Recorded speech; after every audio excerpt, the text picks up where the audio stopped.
you just have built really good relationships with people who can actually execute across a lot of functions. So I just wanted to throw that out there as well to say, like, don't be so overwhelmed. Everything that you and I have talked about, it's 2024 in a highly connected world. This is all within reach.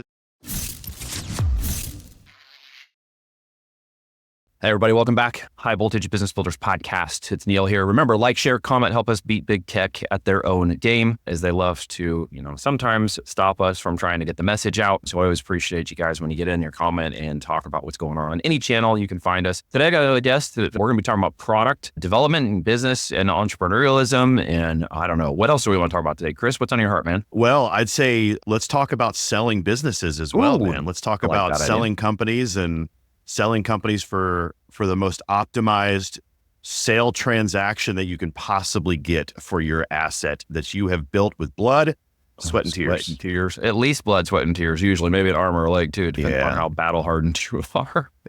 It just depends. It depends on the channel as well. A channel. Okay, so which channel do you think is going to be the most difficult? What in your mind are you? Oh, man, that's a fun conversation. I'm going to this is going to be controversial, I think, to your audience, but I'm going to squarely put, I would say, actually, you know what, man, I could argue every single channel. Every channel has its trouble, yes. Right now, getting into retail is extremely difficult. Yeah, No I was going to say some of the more obvious ones that are harder. Retail has always been a tough nut to crack. I mean, when you get out there and it's like, you feel like you're going great, and it seems like retail is the holy grail of everything you've tried to brand and culminate past anything online, which is ironic because everybody wants to go online backwards to retail. It's like, well, retail is where online is going. So the reverse problem. And like, well, yeah, here we need 250,000 units of your product to test mark in 5 or 10 or 20 locations. And then if it doesn't sell, you get it all back your host. Well, and that's what makes it difficult, right? Because we're going to make you take it back. You have to avoid that. So how do you avoid that? Well, it takes a really incredible marketing activation plan along with really great visual merchandising. And oh, by the way, you can't just be like, oh, cool, I got into Meijer, I got into Kroger, I got into Harris Teeter, I got into Target, Walmart, whatever. You better have your ducks, geese, mice, sheep, dogs all in a row. No question. You don't do the finances correctly. That's a big part of this, right?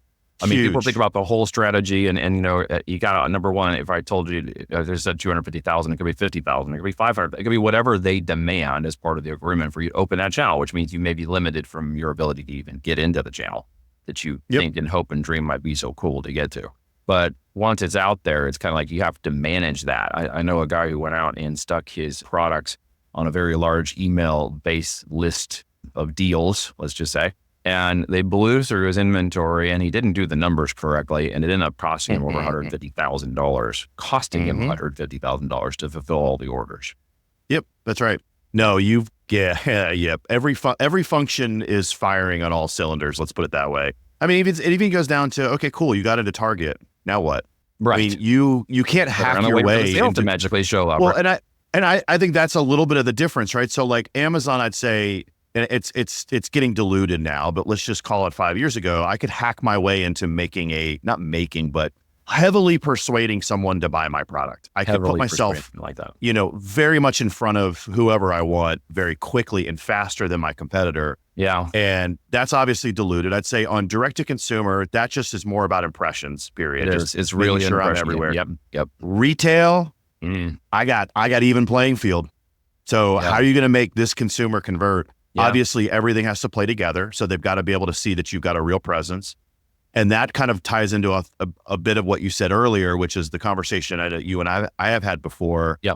You're a consumer products brand. So what are you doing to make your product convert? What are you doing to make your product, whether it's innovation, whether it's solving a problem, which typically is tied to innovation, or it's got to be what is making the consumer, especially on shelf and just really basically anywhere now, because everything is crowded. There's so much noise now.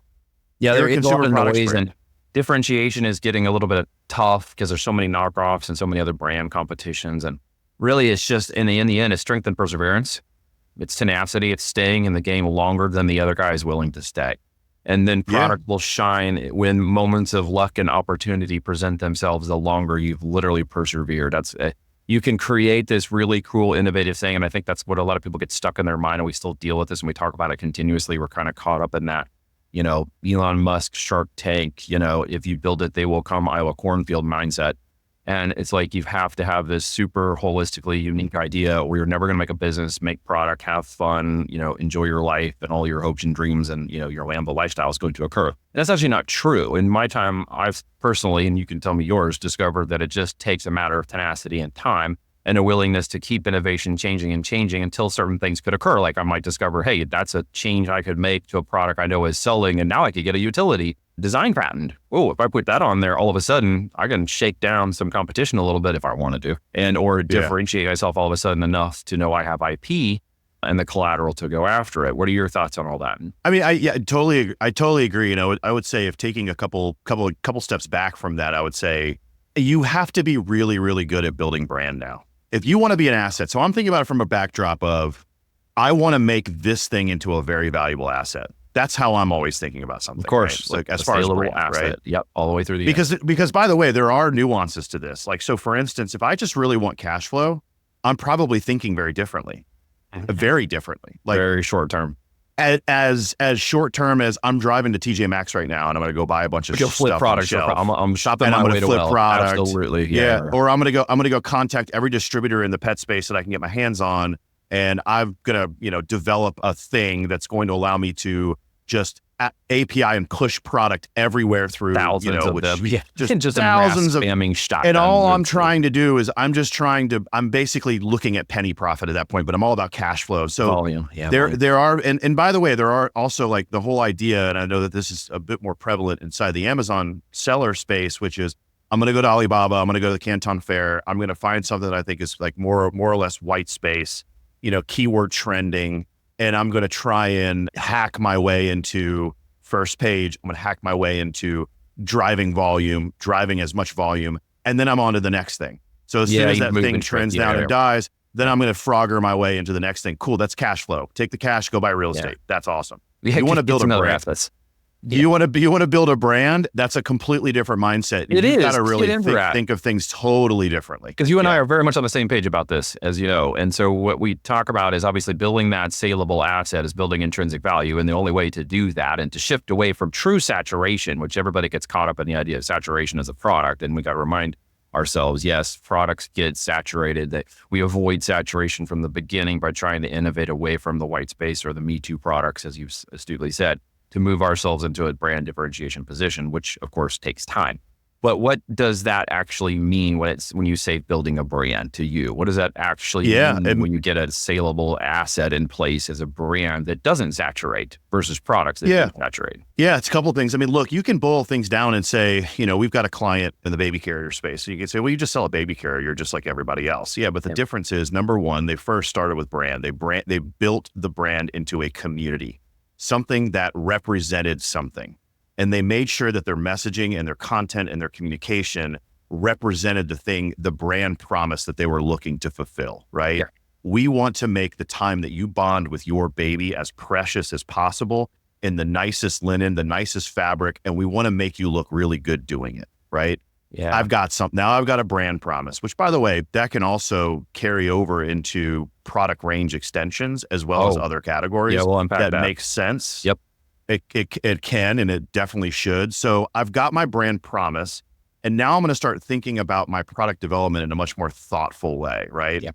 There's actual fundamentals and there's technicals to product development. Yep. And then there's also just, what am I going to do to continue to differentiate myself against the competitive landscape? So like, what I mean by technicals and fundamentals, what problem am I looking to solve? Can I try and solve a problem that's much better than, say, the competitor? In this particular case, yes, they did. They analyzed the way that the function of a baby carrier, and they made sure that they thought about the mother every single step of the way. Right now, you could say caregiver in the year 2024, whatever. We can still say mother on this channel.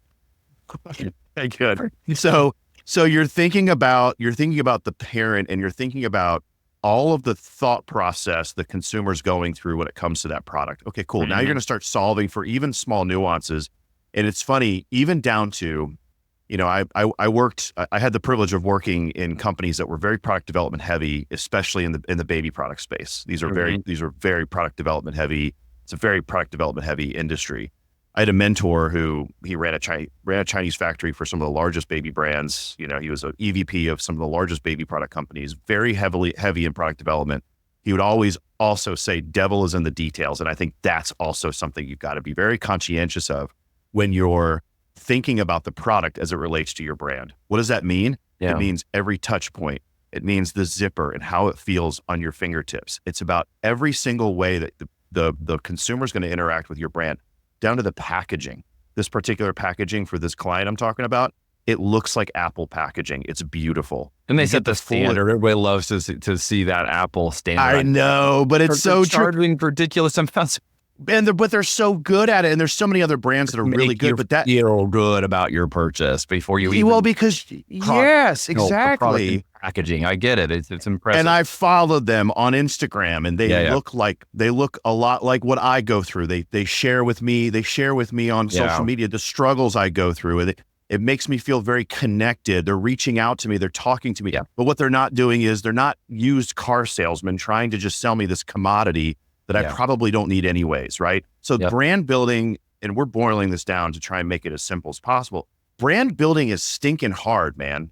It's not easy. And so that's what I also want to, I would say, differentiate, which is the things we talked about earlier. Okay, man, those are great business models. So I'm not here to poo-poo on any business model whatsoever. But if you want to choose this path, this is not easy. No. This is a harder path. Well, of course, it's a harder path, but also in the opportunity cost, it is a much greater reward in the end. We talk about selling the business and having a saleable asset. That's right. When you build something with intrinsic value that's worth something to someone else, where you put your blood, sweat, time, energy, attention, tears, maybe you sacrifice your firstborn kid to it. I don't agree to that. Just always put that on translation so YouTube doesn't give me a content strike. That's for educational and entertainment purposes only. The long story short is this is a vacation Bible school. That's right. Right. You have to push this through to the this is a VBS episode of the podcast. You have to push this through to a real understanding that branding is a process, and it's not like the end result. It is a continuing process, evolving. Even if you don't understand what it means right now listening to this podcast, but you do understand brands because you are a consumer, and whether you like it or not, you prefer certain brands or other. Maybe you don't want to be seen that way because it feels materialistic or whatever, because you prefer the BMW over the Lexus or the Toyota over the Camry or whatever it is, or Androids suck and all iPhones rock. So we can create all kinds of contention by throwing brand against people's brain. But the end result is a process, because no one truly is a brand expert. They are brand discovery experts. They are process experts. They are looking at opportunities to continue. You talked about product R&D. That's a always evolving, always changing state of absolutely continuing to move. And you can't, here's the problem with that, right? And I think a lot of people hear that and they're like, crap, I don't even know where to start with the product.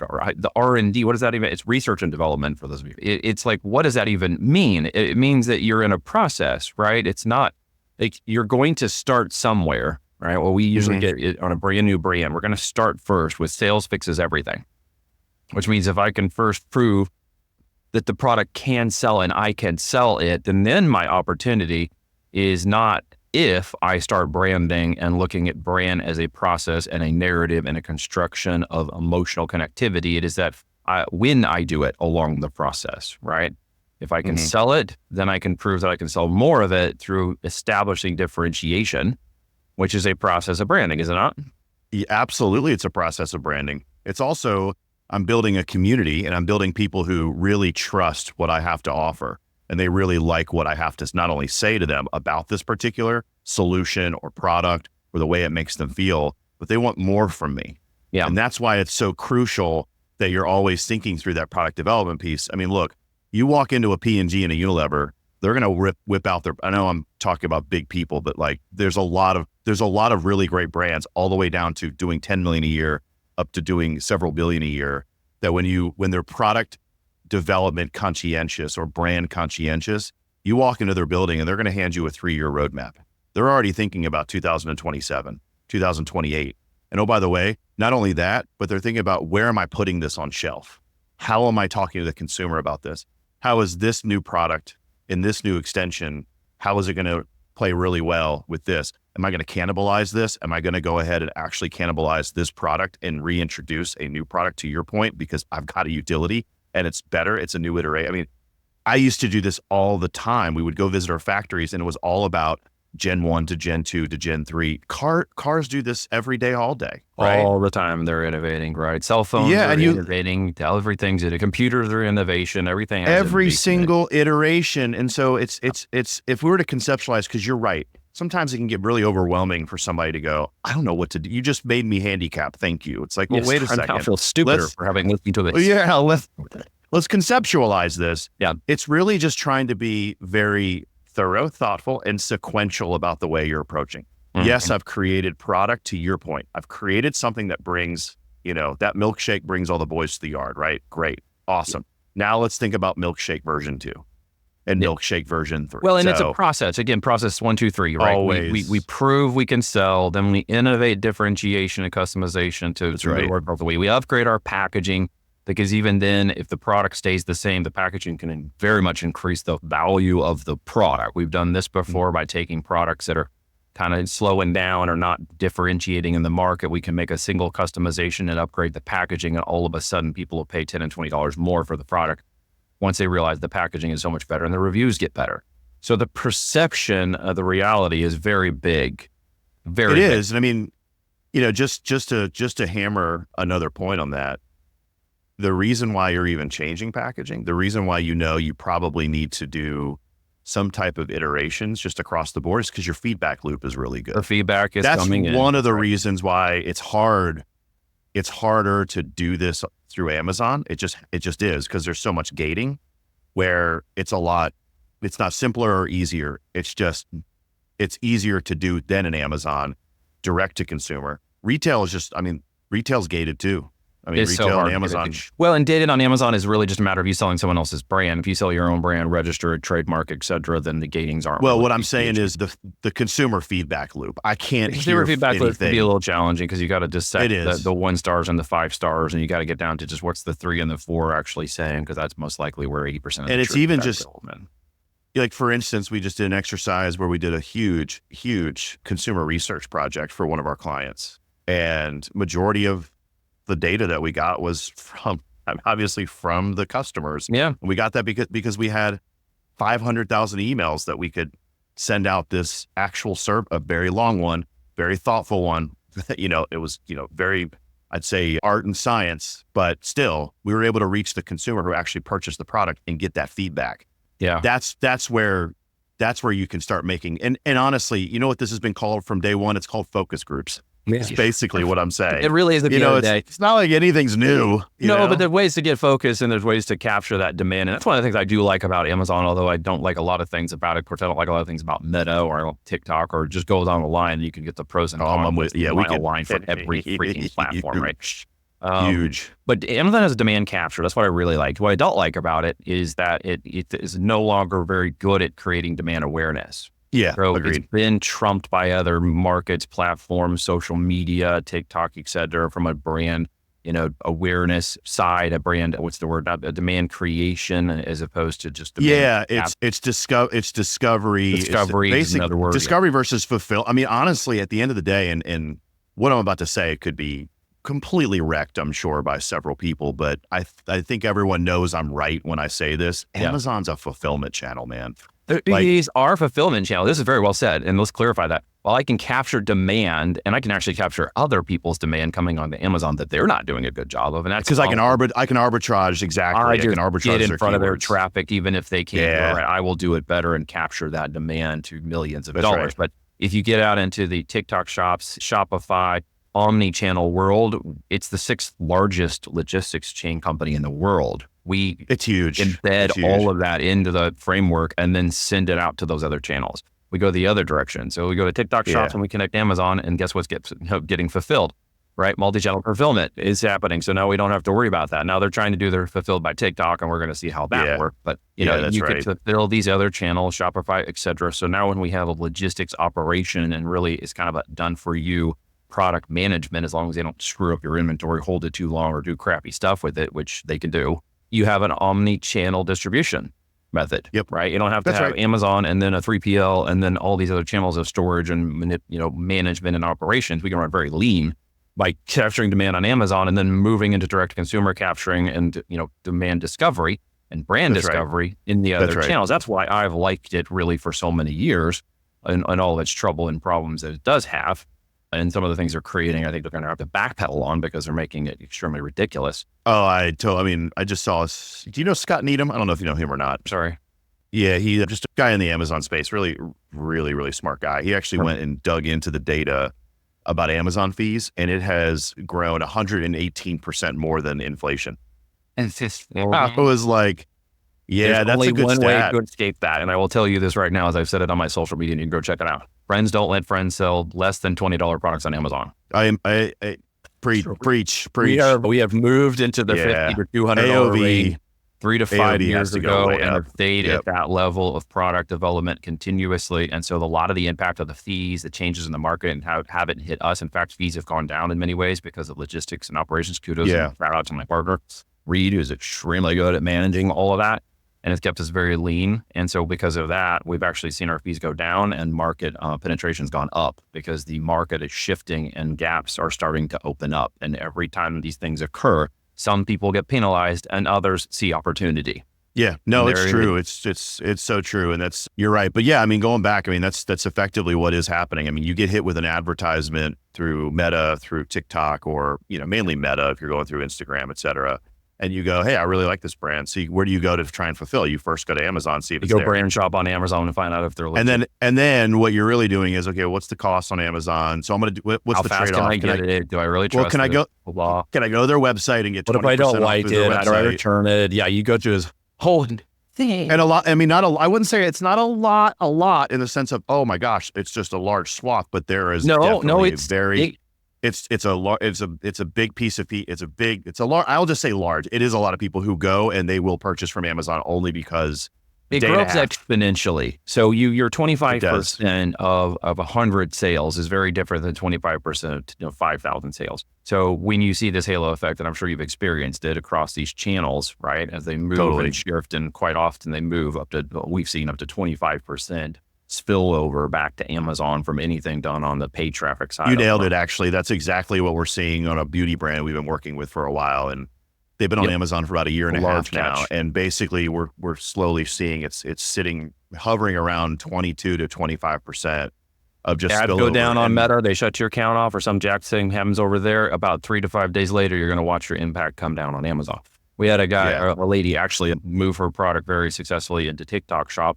Had a couple of videos go viral, and all of a sudden a product brand that's been there for 10 years just chugging along, tripled its sales, then quadrupled its sales, and then she was running out of inventory, and then she was selling products every 5 minutes on TikTok shop, and all of a sudden this thing was just exploding. But we noticed very fast how much her Amazon channel got a lift off of videos.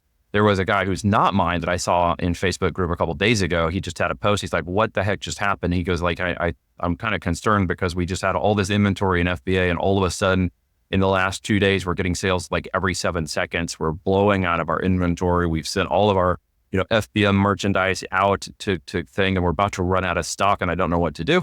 I can't figure out what happened. I'm concerned. And so he came back later, and it turns out, I didn't get a coupon. Nothing got jacked, whatever. And a week later, he comes back. He's like, I figured out what happened. And people are like, well, tell us what happened. What'd you do? What's this amazing thing that just happened? He goes, I noticed that someone's TikTok video went viral for another product on another brand. All right. And it was a TikTok shop video brand, and it had TikTok shops in it. But they went to Amazon and they looked for that brand, and they found his brand and bought his product and just blew his inventory through. And it wasn't even his video. Well, that's awesome, by the way. It was a very cool experience. I was like, wow, that's very cool. Yeah. I mean, even on TikTok, I mean, it's funny because TikTok shops, they'll even tell you what works really well there is about $15 to $20 AOV. They do really have that. I've got some friends doing 60 or so who are actually doing really well. And what you're noticing in this starting to creep up. Yeah. In the last 8 months, what's actually creeping up is the amount of 30-plus-year-olds actually coming on to TikTok is one of the largest growing segments, and they are the ones that have more buying power. And so you're seeing a lot more of that higher priced product starting to move faster and faster. So it's changing because right now it's a little bit of like the drop shipping 2015 on Shopify over. Yeah, it Trump, is. right? It is. And I've actually seen some people yeah. pull those products back in. Have you seen this too? Well, I was just saying, I was just going to say what you're seeing with almost any platform. I mean, think about Instagram 10 years ago. I mean, everything just gets more sophisticated, right? Yep. And then, you like, no one wants to sell anything through Snapchat because it's basically a bunch of high school, middle school, and college Everybody's kids. just using it for it's people that don't have money. And so, of course, as you're seeing the migration they are of the actual discretionary income. So yeah, I mean, back to the whole brand conversation and why we care so much about it. It's all about building that valuable asset. And when you're ready to go and you've built something that has got really great fundamentals, it's got, a clear brand promise, brand vision. Yeah. It's got a really great product development roadmap. Yep. Roadmap process, et cetera. These are all the things that are going to matter for the private equity fund, for the family office, or the corporate development strategic desk that wants to buy the company. We just got one on our desk yesterday just to amplify what you're saying and completely agree. And it's a brand that's been established for about 15 years, and it's moving out of Texas because that's predominantly where they were. And it's this great brand in the outdoor space. And they've opened some omnichannels and done some great stuff on the e-commerce and the distribution side, but they're up for sale now. And it looks like a really amazing opportunity for somebody. And and so that's why it all matters, because if you want to try and optimize the sale of your business, then you've got to be able to show that this can go well past where you've taken it today. Chris, what are you saying on the omnichannel? Sorry, not to interrupt. Go ahead. Sorry. Oh, no, I was just going to say the only way that someone can see that vision is you've done the hard work of being able to show them that through your process, to the points that we've been discussing, through your process, through your brand building, yes, this thing has lots of scalability from 20 to 25 up to 100 million plus. That's all they're going to be looking at. So it's always about the initial growth, because we're going to do, I know a number of people do things very differently, but when we're looking at the acquisition of these companies, it's what can we do and very quickly to impact 2 to 3 years of change, optimization, growth, channel, opening new channels, or optimizing existing channels and stabilizing certain revenue streams to allow time for maturity. And then we're going to flip it to the next group who has more capital. Basically. So in your experience, Chris, what are you seeing in the multiples of businesses that have an omni-channel strategy, maybe a 2 or 3 tier or more in terms of platforms and retail, et cetera? Yeah. And I mean, look, I'm going to layer in a few things because I think it's really important. And the only reason why I know it's important, I just even heard somebody speak about this the other day, a business broker on LinkedIn talking about how important diversification is when it comes to the sale of your business. And I'm like, yes, but if you're just going to leave it there, you're leaving people with just really bad information. So let me layer in a little bit deeper. Okay. Omnichannel approach with the right metrics, and I'll take it a step further, the right metrics for scale, it's got all the other elements and fundamentals that we've been discussing on this podcast. It's got real revenue. So, I mean, real revenue is defined above 10 million. Even then, you're still a very small business. So let's even go a step further and say it's a $25 million business. Under 10 million of EBITDA, so you're roughly at 25, you should be around 4 to 5 million of EBITDA, adjusted EBITDA. If you've got something that you can show is highly sustainable for the private equity fund that's either going to take the brand and use it as a platform. So they're going to say, we're not in this industry. This is our first entree into this industry, and you are our platform deal. We're going to build this up and start bolting on other businesses underneath of you, or let's call it a bolt on, because you're at that point, you're also very strategic. At about 4 to 5 million of EBITDA, adjusted EBITDA, you're looking at multiples that will range anywhere between 6 to 9 if you're in consumer products. And it also depends on the category that you've decided to, beauty is highly acquisitive, food and bev is highly acquisitive, supplements is not great. Yeah. So, it just depends. And baby products is hit or miss, just depending on the type of category you're in and the type of total addressable market you've been able to penetrate thus far. Yeah. Because in baby products, it's a zero-sum game. If I take one sale, I took it from somebody else. There's really no CAGR because the birth rate's going down. So it really is a zero-sum game. There is, unfortunately, that could factor your that could be a totally different podcast. That's a whole other podcast. Yes, they're very dangerous. So it's very, so it's 6 to 9. If you're over 10 million of EBITDA, that you've put yourself into another bracket. So like, for instance, Honey Pot, big beauty brand, was sold to Compass Holdings, I think late last year or middle of last year. It was over 10 million EBITDA. That got a 13 multiple. So when you're starting to, and like, for instance, Fat Brain Toys was sold to Tomy. That was sold for a 16 multiple. So when you're starting to get into these like really true, like middle market brands that really have the ability to scale into more of an enterprise type of company and get sold to eventually a much larger, say, toy company, or, get sold to, or go public, or get sold to, a much larger, like a P&G or a Unilever, et cetera, there is no discounting involved in the multiple. You're very you build something highly valuable and has tons of longevity to it, and the ability to scale. I can't say that enough. And the ability to scale, like we talked to brands, like for instance, talking to a brand now that is close to $35 million in top line revenue, and bottom line is close to 12 million of EBITDA. And everyone goes, oh my gosh, that's phenomenal. I bet that thing's just going to sell for a crazy amount of money. It probably will sell, but the discounting is they've got a really lean team. And so the next acquirer for the business, it's the first thing they're going to look at. I think you've done a great job, but now I got to scale this. And so what that means is I've got to build this team, which is going to take all of my margins way down. My EBITDA is about to just shrink in half because I got to take half of that into all kinds of things that you weren't doing from a lean perspective. Now I got to hire, and I've got to go through that process, and I've got to build a real company and grow off of.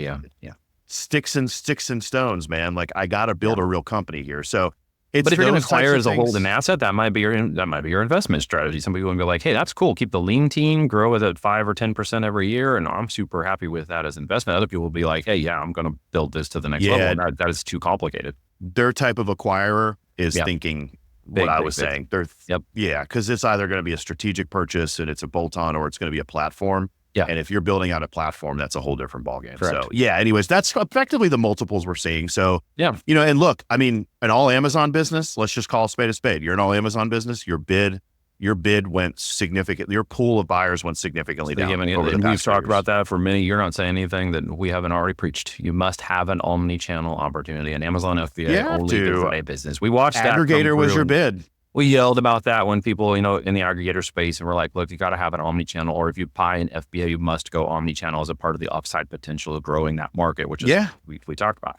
Otherwise, you've bought a channel. You might as well just buy a, Shopify store with only meta ads. You've bought yourself a channel. It's really no different. One thing goes down and the whole thing collapses. I know people want to argue that, well, Amazon this and this is this and everybody else. It's really easy to hate on Amazon today, right? But in actuality, it's business. Look, a guy that we both may know. I don't know if you know Ben Leonard or not. He's a good friend of mine. So Ben has been saying this since day one. He's like, look, man, Amazon's a sales channel. And I'm like, yes, that's how, like, from my background in consumer products, we never saw one thing as the end all. We saw Walmart, we saw Target, we saw Sears, Kmart, Meijer, Amazon, Wayfair, diapers.com. We saw them all as these individual channels, not like, all oh my gosh, this is it. Actual brand. Yeah. And it was very, very good. Channel. Dude, that's just a good takeaway from this, because that is the thing we talk, the thing we preach, where you get started and people are kind of overwhelmed with the idea, well, I'm just starting on one sales channel. That's okay. Focus on one channel until you make it successful, but must be ready to prepare to move to another channel as your overarching strategy. You must 100% into one. We like to go to TikTok shops immediately now because it's that brand discovery we talked about can happen. That is discovery. 100%. And they are going to Amazon. They aren't going to Shopify. They aren't going back to Meta. They're going from TikTok shops to Amazon. So the connectivity, the searches on TikTok shop. Okay, if you find your brand on TikTok shop and you're not there, you got to get on there. Yeah, totally, man. 100%. You go search your product on Amazon and it's not there, someone else is going to find your product when the spillover happens. I'm just warning you if you're not paying attention to this. I'm only like even hesitating because I can't get this out fast enough. Sure. The amount of times we've told, like, we've got this one brand we were talking to, and they were just so adamant against Amazon, and we showed them all the branded keywords that people were just stealing. We're like, you were literally just giving away. Yeah. These guys were genuinely giving away close to $10 million worth of sales on Amazon a year. We call that found money in our world. Found money. It's like finding quarters in the couch, man. But it's already there. That's where that quarters. demand capture Amazon. I know. Really That's my the point. whole opportunity is captured. Well, and they're good at capturing that demand. Guys, there's 8,600 units a minute. Yeah, well, well, and you'll appreciate this, and we can get off of this, but you'll appreciate this because they're like, their counter argument was like, well, they'll just go back to my website and buy from me. I'm like, no, that's not. That is the more of a wild assumption than anything my 11-year-old daughter. It's a wild assumption and not statistically proven. Actually, at all. They go the other direction. They stay there. Your ads and they go marketing and their Go platform. Yep. Well, yeah, and they go, oh, well, I was sold on this brand. Now, actually, I saw this little fit 5% discount one code, or I saw that. Now, look, I will say, going back to what I originally said, if you're already sold, yeah, you may go back because you're sold on the brand. So it is what it is. But all I'm saying, and I think what you're saying too, is why even give someone an opportunity to see what your competitor is offering and you're not there?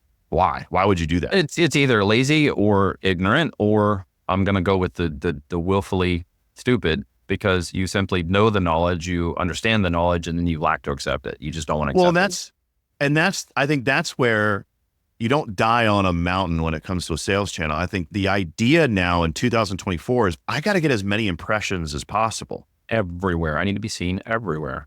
Everywhere I can. As I can. I've got to stream Anyways, go ahead. I can talk about this for days. I just realized we're going to be here for another hour, dude. I love talking. No, we got to go. Yeah, we got to. But I want we should wrap up. You and I could just jam on this. People are like, oh man. my gosh, my head's already exploding from the first 35 minutes of this call. I know. I know. All right, but if there's a question I didn't ask you already, or something you wanted to say that it didn't say, go.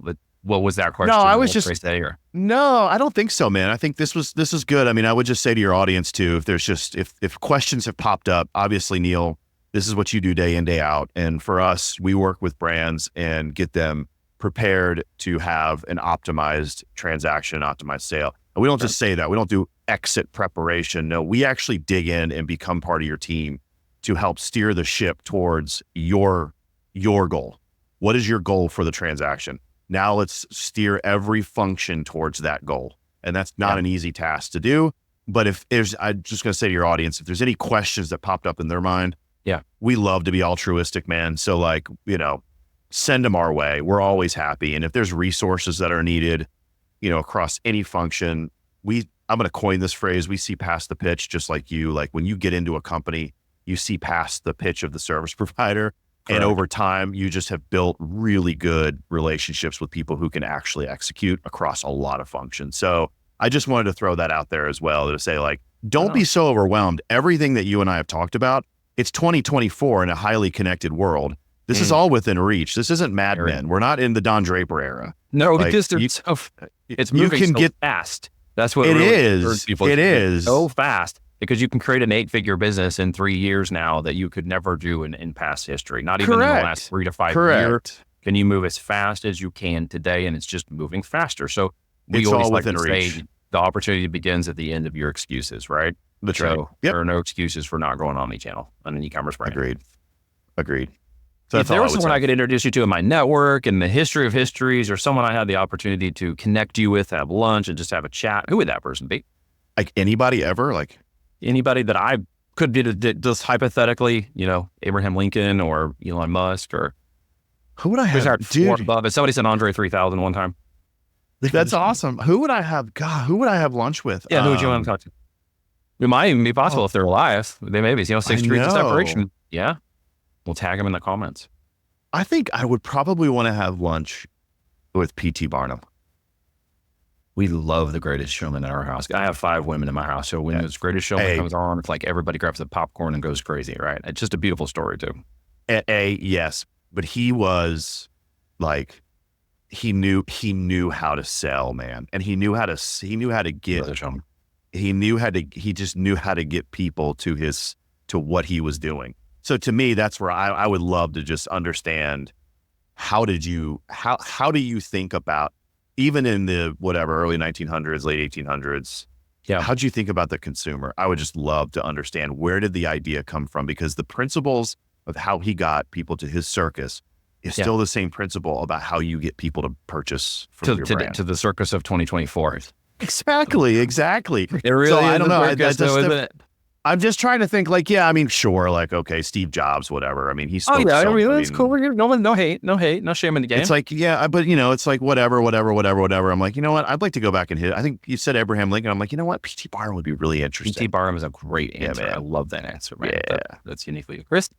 Appreciate you, brother. Yeah. So good to have you on. Yeah, thanks, man. I appreciate the time. Guys, check it out in the show notes. Like, comment, engage. Even if you say something stupid or hateful, we don't care. Build the algorithm up.